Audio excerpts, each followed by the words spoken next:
Milyon-milyong pisong oportunidad ang nagbubukas para sa mga kooperatiba ng mga magsasaka sa Nueva Ecija sa ilalim ng Sagip Saka, kabilang ang pagkakataong makapag-supply ng bigas sa mga LGU maging sa labas ng lalawigan. Sa ilalim ng Sagip Saka Act, maaaring bumili ang mga lokal na pamahalaan ng agricultural products mula sa kwalipikado at accredited farmers, cooperatives, and enterprises. Ito ang naging sentro ng Joint Third Regular Meeting ng Provincial Cooperative Development Council at Liga ng mga Cooperative Development Officers sa Nueva Ecija nitong ika-11 ng Agosto sa Bulwagang Panayam ng Old Capitol Building sa Cabanatuan City. Ipinaliwanag ni Office of the Provincial Agriculturist o OPA OIC Chief Dr. Joby Tagliam ang mga oportunidad sa ilalim ng Sagip Saka, habang tiniyak ni Provincial Administrator Jose Maria Cesar San Pedro ang suporta ni Governor Aurelio Oyi Umali sa pag-iendorso ng mga kooperatiba sa mga LGU sa labas ng probinsya. Sa presentasyon ng Cooperative Enterprise for True Economic Reform o Center Cooperative, malaki na ang nakukuhang market ng ilang kooperatiba sa labas ng Nueva Ecija.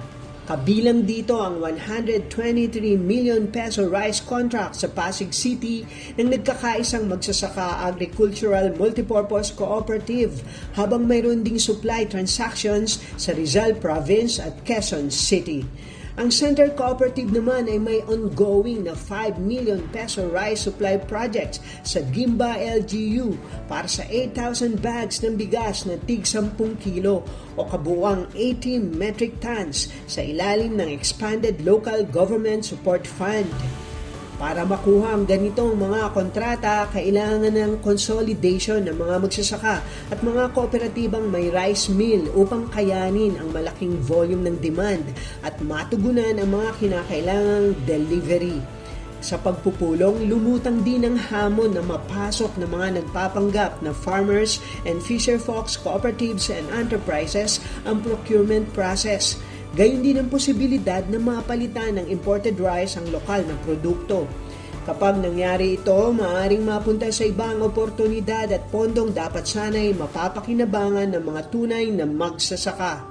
Sa pamamagitan ng OPA at Provincial Cooperative and Entrepreneurship Development Office o PICEDO, katuwang ang Provincial Cooperative Development Council, palalakasin ang information campaign at market linkage ng mga kooperatiba. Actually, this is a specific program on merger and consolidation na talagang yun ang gusto natin dito sa Nueva Ecija kasi maliliit nga tayong kooperatiba. Kaya pagsasama-samahin para mas makapag-survive sila at makapag-operate siya as an enterprise. By doing this, by making cooperatives aware of the opportunities and the possible alliances. Para sa Balitang Nueva Ecija, Delphine Agustin, Ilaw, DWNE Teleradyo, ang tinig ng Nueva Ecija.